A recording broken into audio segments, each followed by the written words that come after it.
ನಮಸ್ತೆ ಫ್ರೆಂಡ್ಸ್, ಇವತ್ತು ನಾವು ಜಟ್ಪಟ್ಟಾಗಿ ಒಂದು ಮೊಳಕೆ ಭರಿತ ಹೆಸರು ಕಾಳು ಸುಕ್ಕ ಮಾಡುವ. ಮೊದಲಿಗೆ ನಾನು ಇಲ್ಲಿ ಒಂದು ಪ್ಯಾನ್ ಇಟ್ಟು ಅದಕ್ಕೆ 1 ಟೀ ಸ್ಪೂನು ಎಣ್ಣೆ ಹಾಕ್ತಾ ಇದ್ದೇನೆ. ಎಣ್ಣೆ ಬಿಸಿ ಆಗುವಾಗ ಅದಕ್ಕೆ 1 ಕಪ್ ತೆಂಗಿನಕಾಯಿ ಹಾಕುವ, ಫ್ರೆಶ್ ತೆಂಗಿನಕಾಯಿ. ಅದಕ್ಕೀಗ ನಾನು ಸ್ವಲ್ಪ ಕರಿಬೇವು ಸೊಪ್ಪನ್ನು ಕೂಡ ಸೇರಿಸ್ತಾ ಇದ್ದೇನೆ. ಮತ್ತು ಅರ್ಧ ಟೀ ಸ್ಪೂನು ಜೀರಿಗೆ ಹಾಕಬೇಕು. ಮತ್ತು ಅರ್ಧ ಟೀ ಸ್ಪೂನು ಅರಿಶಿನ ಪುಡಿ ಹಾಕಿ ನಾವು ಒಂದು 5 ನಿಮಿಷ ಅದನ್ನು ಫ್ರೈ ಮಾಡಬೇಕು. ಫ್ರೈ ಮಾಡಿದ ನಂತರ ಉಂಟಲ್ಲ, ಅದನ್ನು ನಾವು ತಣ್ಣಗಾಗಲಿಕ್ಕೆ ತೆಗೆದು ಬಿಡುವ. ಇಲ್ಲಿ ಫ್ರೈ ಆಯಿತು, ಈಗ ಸೈಡಿಗೆ ಇಡ್ತೇನೆ ಇದನ್ನು. ಇಲ್ಲಿ ನಾನು ಒಂದು ದೊಡ್ಡ ಕಪ್ಪು ಮೊಳಕೆ ಭರಿತ ಹೆಸರು ಕಾಳು ತೆಗೆದುಕೊಂಡಿದ್ದೇನೆ. ಇದನ್ನು ನಾನು ಈಗ ತೊಳೆದಿಟ್ಟಿದ್ದೇನೆ. ಈಗ ನಾವು ಇದನ್ನು ಬೇಯಿಸಬೇಕು. ಇಲ್ಲಿ ನಾನೊಂದು ಪಾತ್ರೆ ಇಟ್ಟು ಹೆಸರು ಕಾಳು ಸೇರಿಸ್ತಾ ಇದ್ದೇನೆ. ಎಲ್ಲವನ್ನು ಸೇರಿಸಿದ ನಂತರ ಉಂಟಲ್ಲ, ನಾನು ಅದಕ್ಕೆ 1 ಕಟ್ ಮಾಡಿದಂತಹ ಟೊಮೆಟೊ ಸೇರಿಸ್ತಾ ಇದ್ದೇನೆ. ಮತ್ತು 1 ಕಟ್ ಮಾಡಿದಂಥ ಈರುಳ್ಳಿ, ಮತ್ತು ಅದಕ್ಕೆ ಸ್ವಲ್ಪ ಕರಿಬೇವು ಸೊಪ್ಪು ಹಾಕಿ 2 ಕಟ್ ಮಾಡಿದಂತಹ ಹಸಿಮೆಣಸಿನಕಾಯಿ ಸೇರಿಸ್ತಾ ಇದ್ದೇನೆ. ಇದಕ್ಕೆ ಈಗ 1 ಲೋಟ ನೀರು ಹಾಕಿ ನಾನು ಅದನ್ನು ಬೇಯಿಸಲಿಕ್ಕೆ ಇಟ್ಟಿದ್ದೇನೆ. ಈಗ ಎಲ್ಲವನ್ನೊಮ್ಮೆ ಚೆನ್ನಾಗಿ ಮಿಕ್ಸ್ ಮಾಡುವ. ಮಿಕ್ಸ್ ಮಾಡಿದ ನಂತರ ಉಂಟಲ್ಲ, ಮುಚ್ಚಳ ಮುಚ್ಚಿ ಒಂದು 10 ನಿಮಿಷ ಅದನ್ನು ನಾವು ಬೇಯಿಸಬೇಕು.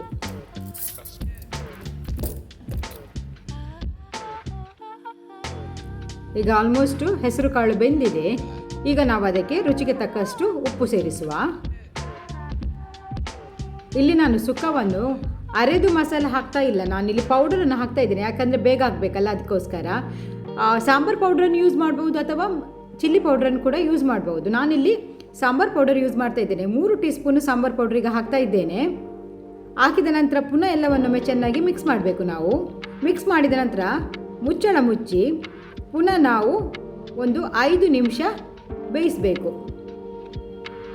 5 ಮಿನಿಟ್ಸ್ ಆಯಿತು, ಈಗ ಬೆಂದಿದೆ. ಈ ಸಮಯದಲ್ಲಿ ನಾವು ಫ್ರೈ ಮಾಡಿ ಇಟ್ಟಂತಹ ತೆಂಗಿನಕಾಯಿ ತುರಿ ಉಂಟಲ್ಲ, ಅದನ್ನು ಸೇರಿಸಬೇಕು. ತೆಂಗಿನಕಾಯಿ ತುರಿ ಸೇರಿಸಿದ ನಂತರ ಪುನಃ ಎಲ್ಲವನ್ನೊಮ್ಮೆ ಚೆನ್ನಾಗಿ ಮಸಾಲೆಯೊಂದಿಗೆ ಮಿಕ್ಸ್ ಮಾಡುವ.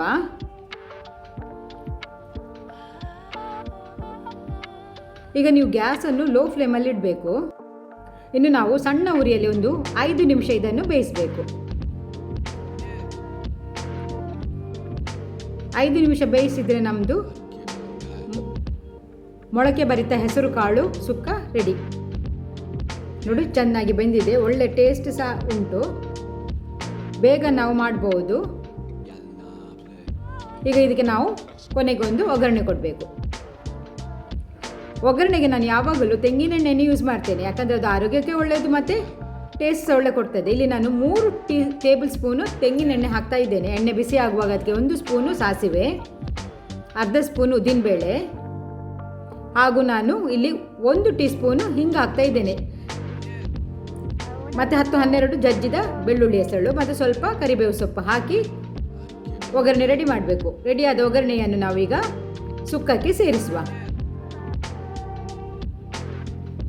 ರುಚಿಯಾದ ಮೊಳಕೆ ಭರಿತ ಹೆಸರು ಕಾಳು ಸುಕ್ಕ ಇಲ್ಲಿ ರೆಡಿಯಾಗಿದೆ. ಇದನ್ನು ನಾವು ಅನ್ನಕ್ಕೆ, ಚಪಾತಿ, ದೋಸೆ, ಇಡ್ಲಿ ಯಾವುದಕ್ಕೂ ಕೂಡ ಸೇರಿಸಿ ತಿನ್ನಬಹುದು.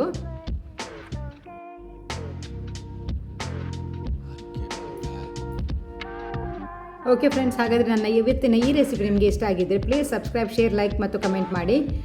ಮುಂದಿನ ರೆಸಿಪಿಯೊಂದಿಗೆ ಮತ್ತೆ ಸಿಗುವ. ಅಲ್ಲಿವರೆಗೆ ಟೇಕ್ ಕೇರ್, ಬಾಯ್.